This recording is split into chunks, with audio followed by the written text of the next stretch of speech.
Lembre-se de dar o joinha e se inscrever. Isso ajuda muito o canal a crescer e continuar trazendo os audiobooks mais incríveis para você.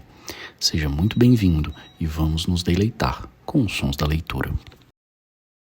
Capítulo 35 O Big Bang. Nós também somos poeira de estrelas. Hilde sentou-se confortavelmente no balanço, junto ao pai. Era quase meia-noite. Olharam para a enseada. No céu, delineavam-se as primeiras estrelas pálidas. Ondas suaves embatiam contra as pedras, sob a doca.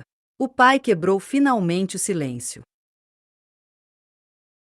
É uma ideia estranha, a de vivermos num pequeno planeta, algures no universo. Sim. A Terra é um dos muitos planetas que giram à volta do Sol. Mas o nosso planeta é o único que tem vida. E será o único com vida em todo o universo? Sim, é possível. Mas também é lícito pensarmos que o universo fervilha de vida, porque o cosmos é extremamente grande. As distâncias são tão grandes que as medimos em minutos-luz e em anos-luz. O que é que isso significa? 1 minuto-luz é a distância que a luz percorre num minuto. E é uma grande distância, porque a luz consegue percorrer 300,000 quilômetros no espaço, em apenas um segundo. 1 minuto-luz corresponde, por outras palavras, a 300,000 vezes 60, ou a 18 milhões de quilômetros. Um ano-luz corresponde a quase 9,5 mil milhões de quilômetros. A que distância está o Sol? A pouco mais de 8 minutos-luz. Os raios solares, que nos aquecem o rosto num dia quente de junho, viajaram, portanto, 8 minutos no espaço antes de chegarem a nós. Continua. Plutão, o planeta mais afastado no nosso sistema solar, atualmente não é mais considerado um planeta 2006, está afastado de nós um pouco mais do que 5 horas-luz. Quando um astrônomo observa Plutão com um telescópio, vê na realidade o planeta como era 5 horas atrás. Podemos também dizer que a imagem de Plutão leva 5 horas para chegar até nós. É difícil imaginar, mas acho que compreendi o que queres dizer. Bom, Hilde, mas só agora começamos a orientar-nos. O nosso Sol é uma entre 400 mil milhões de outras estrelas, numa galáxia que chamamos Via Láctea. Esta galáxia assemelha-se a um grande disco com muitos braços em espiral, e o nosso Sol está situado num desses braços. Se observarmos o céu numa noite clara de inverno, podemos ver uma larga faixa luminosa, porque olhamos para o centro da Via Láctea. É por isso que, em sueco, Via Láctea se diz Via do Inverno.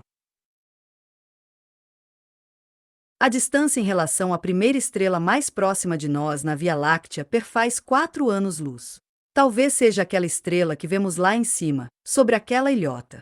Se imaginares que neste preciso momento um astrônomo está a observar Bjerkeli lá de cima com um telescópio potentíssimo, veria Bjerkeli como era há 4 anos. Talvez visse uma moça de 11 anos, aqui sentada, e a balançar os pés. Não tenho palavras. Mas isso é apenas a estrela que está mais próxima de nós. Toda galáxia, ou nebulosa, como também se chama, tem a extensão de 90,000 anos-luz. Significa que a luz de uma extremidade da galáxia até a outra extremidade leva todos esses anos a percorrê-la. Quando observamos uma estrela na Via Láctea, que está afastada do nosso Sol 50,000 anos-luz, vemos como era 50,000 anos. Esse pensamento é demasiado grande para uma cabeça tão pequena como a minha. Quando observamos o espaço, observamos o passado. Não temos outra escolha. Nunca sabemos como o universo é agora. Quando observamos uma estrela, que dista milhares de anos-luz, estamos a regressar a milhares de anos atrás na história do espaço. É inacreditável. Mas tudo o que vemos atinge o nosso olho sob a forma de ondas luminosas, ondas que precisam de tempo para sua viagem pelo espaço. Podemos fazer uma comparação com o trovão. Ouvimos sempre o trovão algum tempo após termos visto o relâmpago. Deve-se ao fato de as ondas sonoras se moverem mais lentamente do que as ondas luminosas. Quando ouço um trovão, ouço o estrondo de uma coisa que se deu há algum tempo. O mesmo se passa com as estrelas. Quando vejo uma estrela que está a milhares de anos-luz de distância, estou a ver o trovão de um acontecimento que se deu há milhares de anos no passado. Compreendo. Mas até agora falamos apenas da nossa galáxia. Segundo os astrônomos, existem cerca de 100 mil milhões no universo, e cada uma destas galáxias é formada por 100 mil milhões de estrelas. A galáxia mais próxima da Via Láctea é a nebulosa de Andrômeda, está a 2 milhões de anos-luz da nossa. Como vimos, isso significa que a luz dessa galáxia leva 2 mil milhões de anos a chegar até nós, e que, quando observamos no céu a nebulosa de Andrômeda, vemos como era na realidade há 2 milhões de anos. Se um astrônomo estivesse nesta nebulosa, estou a imaginar um pobre diabo, que dirige o seu telescópio para a Terra, não nos consegue ver. Na melhor das hipóteses, descobre alguns homens primitivos com cérebro minúsculo. Estou espantada. As galáxias mais afastadas, de que temos conhecimento, encontram-se a cerca de 10 mil milhões de anos-luz de nós. Quando recebemos sinais destas galáxias, recuamos, portanto, 10 mil milhões de anos na história do universo. Trata-se do dobro do tempo da existência do nosso sistema solar. Estou a ficar tonta. Pode ser difícil compreender o que significa ver tão longe no passado. Mas os astrônomos descobriram uma coisa ainda mais importante para nossa concepção do mundo. Diz-me. Nenhuma galáxia está imóvel no espaço, mas todas se movem a uma velocidade enorme, afastando-se umas das outras. Quanto mais longe estão de nós, mais velozmente parecem mover-se. Isso significa que a distância entre as galáxias se torna cada vez maior. Estou a tentar imaginar isso. Se tens um balão e desenhas nele alguns pontos pretos, estes afastar-se-ão cada vez mais entre si, conforme vai soprando. O mesmo fenômeno sucede com as galáxias do universo. Dizemos que o universo se expande. Qual é o motivo? A maior parte dos astrônomos concorda em que a expansão do universo só pode ter uma explicação. Há cerca de 18 mil milhões de anos, toda a matéria que constitui o universo estava concentrada num espaço muito pequeno.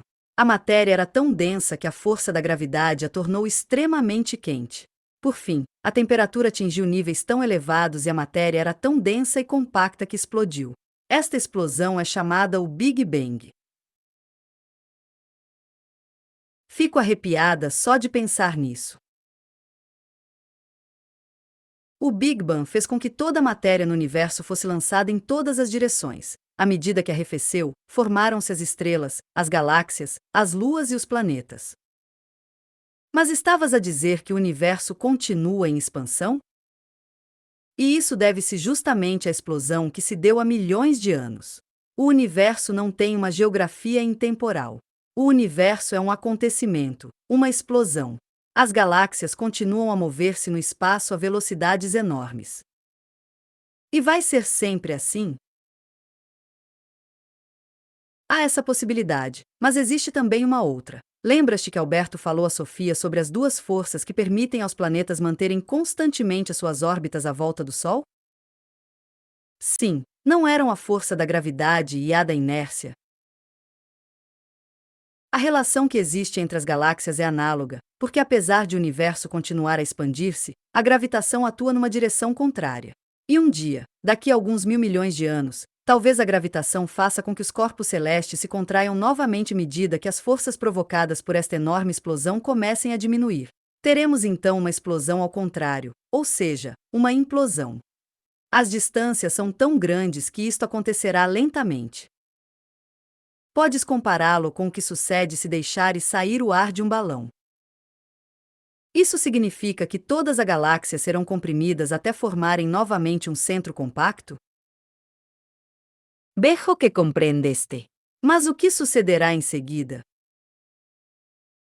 Haverá provavelmente uma outra explosão que provocará uma nova expansão do universo, porque as mesmas leis naturais continuam a agir. Desse modo, formar-se-ão novas estrelas e novas galáxias. Raciocinio correto. No que diz respeito ao futuro do universo, os astrônomos previram duas possibilidades. Ou o universo continua a expandir-se eternamente e as galáxias afastar-se entre si cada vez mais, ou o universo começará a contrair-se. O fator decisivo para o que pode acontecer é a massa total do universo. Mas, até agora, os astrônomos não tiraram conclusões definitivas. Mas se o universo tiver tanta massa que se volte a contrair, isso não quer dizer que esses fenômenos de expansão e contração já aconteceram mais vezes. É uma conclusão aceitável, mas também há a possibilidade de o universo se expandir apenas uma vez. Mas se continuar eternamente em expansão, há uma questão mais importante: de que modo terá tudo começado? Como é que surgiu aquilo que explodiu de repente?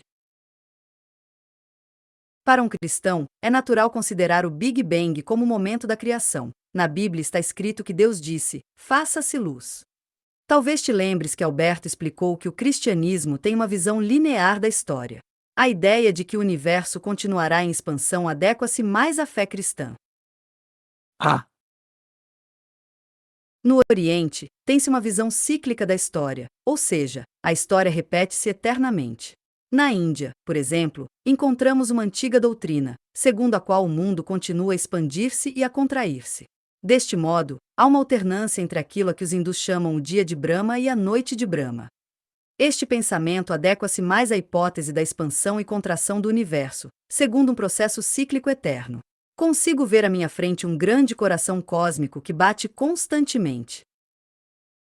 Para mim, ambas as teorias são incríveis e fascinantes. E podem ser comparadas aos pensamentos contraditórios sobre a eternidade que Sofia formulou no jardim. Ou o universo existiu sempre ou foi criado do nada, de repente. Hilde bateu na cabeça. O que é? Acho que fui mordida por um pernilongo. Deve ter sido Sócrates, que tenta arrancar-te a inércia. Sofia e Alberto estavam sentados no carro e ouviam o que o major dizia a Hilde sobre o universo. Já pensaste que os papéis se inverteram completamente? Perguntou Alberto pouco depois. O que queres dizer? Antigamente, eram eles que nos ouviam, e nós podíamos vê-los. Agora, somos nós que os ouvimos, e eles não nos podem ver. Não é só isso. O que queres dizer? No início, não sabíamos que havia outra realidade, onde Hilde e o Major viviam. E agora, eles não sabem nada sobre a nossa realidade. A vingança é suave. Mas o Major podia intervir no nosso mundo. O nosso mundo era apenas fruto da sua intervenção. Não quero perder a esperança de poder penetrar também no deles. Mas sabes que é impossível. Não te lembras do que aconteceu na estação de serviço?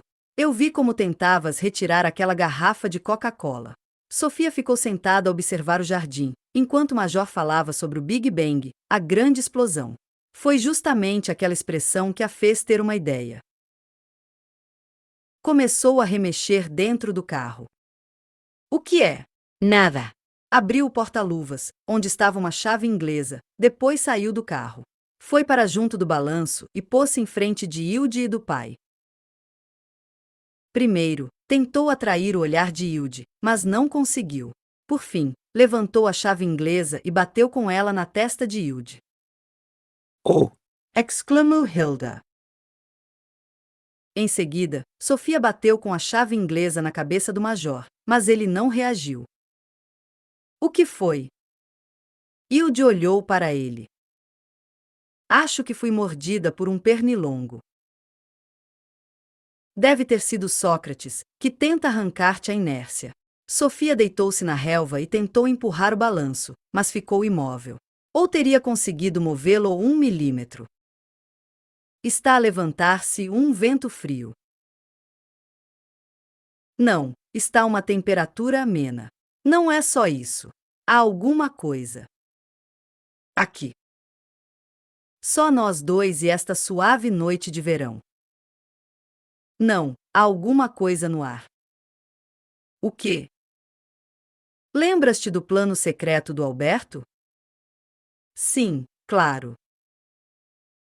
Eles desapareceram da festa de repente, como se tivessem sido engolidos pela terra. Mais tarde ou mais cedo, a história tinha de acabar, de resto foi uma coisa que eu escrevi.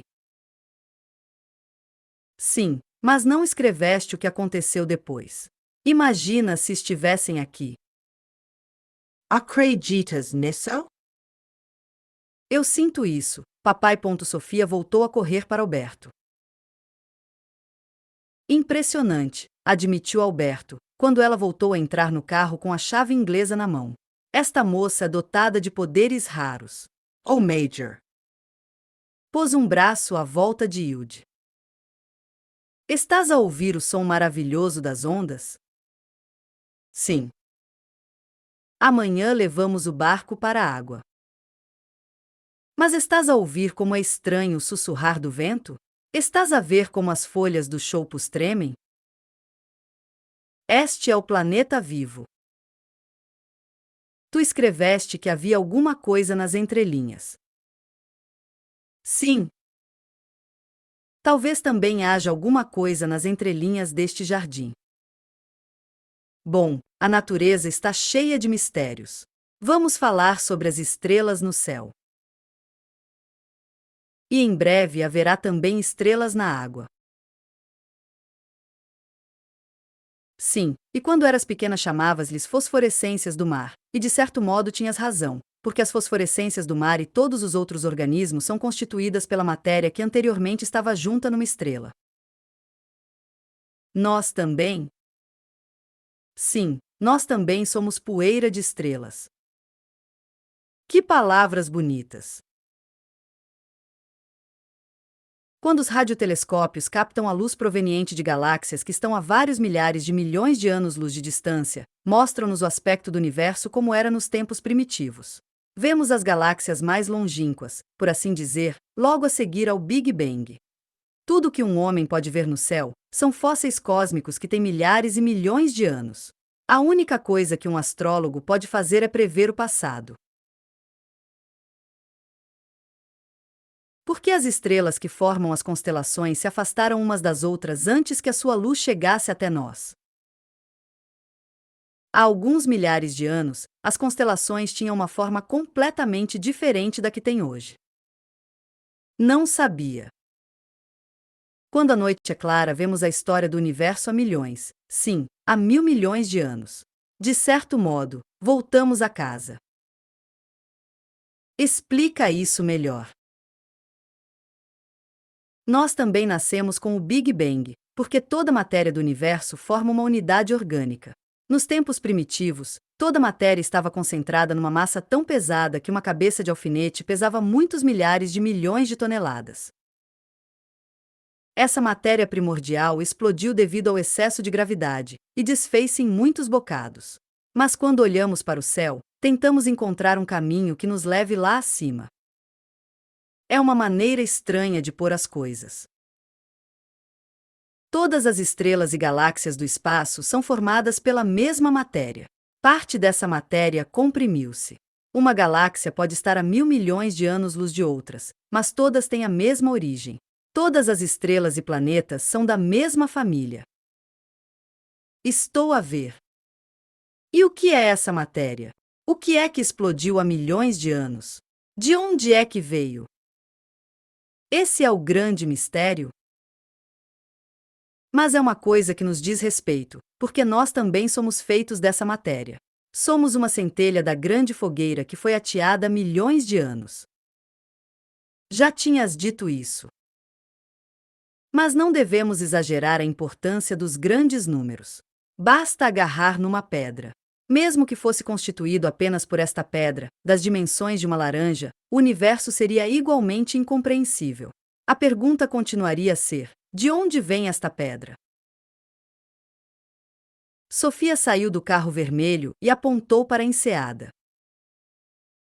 Apetece-me experimentar o barco, exclamou. Está preso, e, além disso, não conseguiríamos levantar os remos. Vamos tentar. É o solstício de verão. Bom, podemos descer até a água. Saíram do carro e atravessaram o jardim. No cais. Tentaram soltar a amarra que estava presa a uma argola de aço. Mas não conseguiram sequer levantá-la. É como se estivesse pregada, disse Alberto. Mas nós temos muito tempo. Um verdadeiro filósofo nunca desiste. Se nós, ao menos, conseguíssemos desfazer este nó.